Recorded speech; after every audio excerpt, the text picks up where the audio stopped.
top contenders here in 2025. It's prime time stuff here with 3 laps remaining. It's everything to play for. It's elbows out as Kano goes up the inside. The number 1 goes through.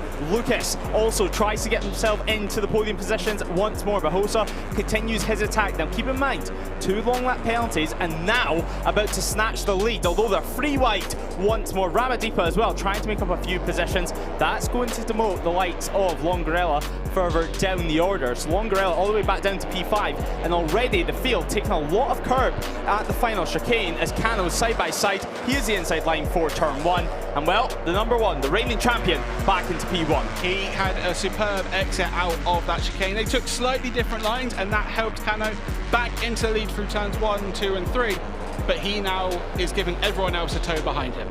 Yeah, he's giving everyone a run for their money, that is for sure.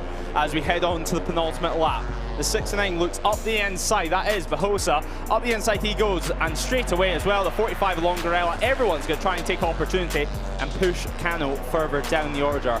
Obviously this race, Kano, he's had a dramatic one. Started from P26, started all the way back down the order. He's been used to fighting with people all the way throughout the race. Obviously, reigning champion, plenty of experience fighting at the front.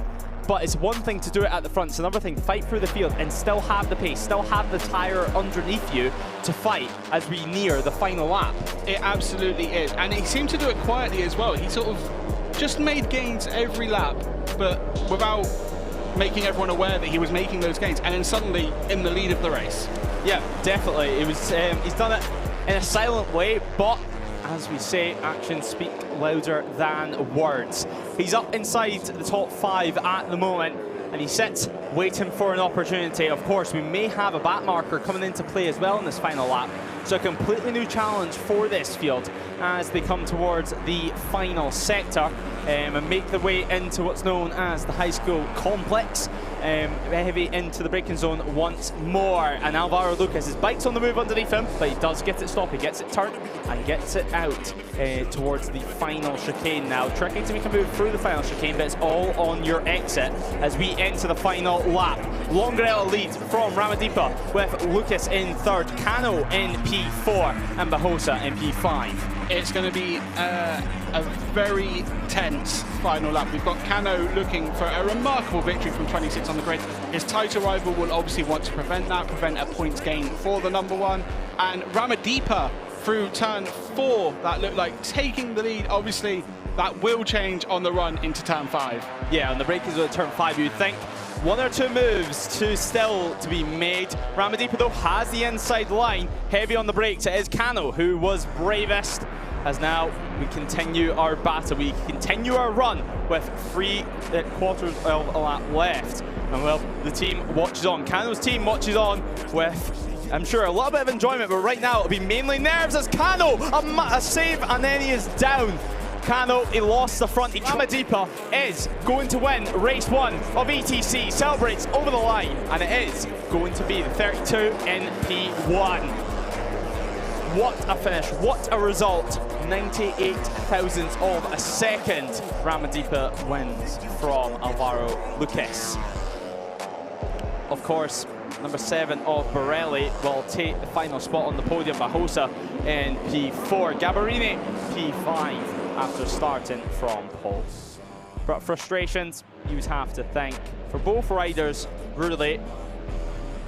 But Kano, a small mistake, a small error, a massive, massive price to pay.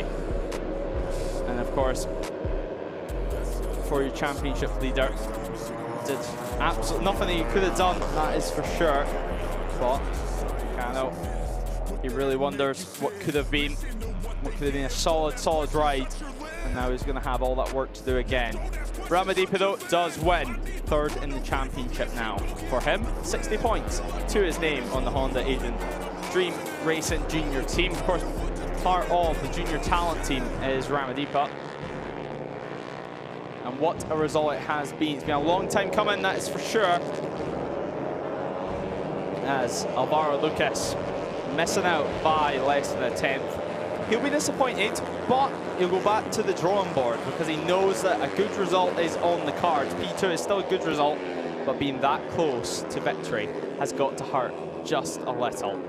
Borelli takes P3. Bahosa. Dua pebalap Indonesia, Veda Ega Pratama dan Ramadhipa, telah menyelesaikan sesi latihan hari pertama baik Junior GP dan ETC seri Magny-Cours Prancis 2025. Hasilnya bisa dibilang cukup positif atau jika tidak berlebihan boleh dibilang sangat kuat.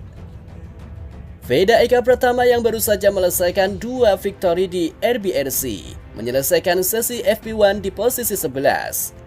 Namun pada FP2, Veda berhasil bertengger di posisi ketiga.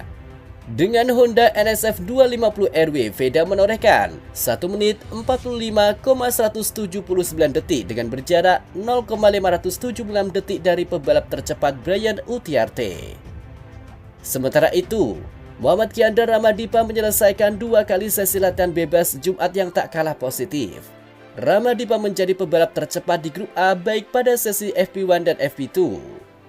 Jika dikombinasikan dengan hasil 2 sesi latihan bebas, grup B pun Ramadhipa masih berposisi 3 tercepat yang cukup menandakan positifnya sesi Jumat untuk Rama.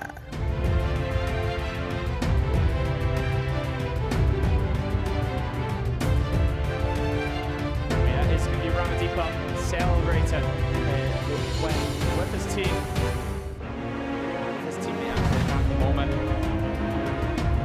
Unforgettable day, that's for sure. He won for the 32.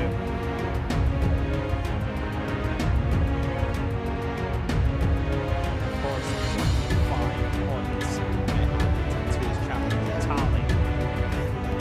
European Town Company will be back here this afternoon. I feel like I'm losing my mind. Is everybody in the world blind? Please, Lord, give me a sign, a sign. I feel like I'm losing my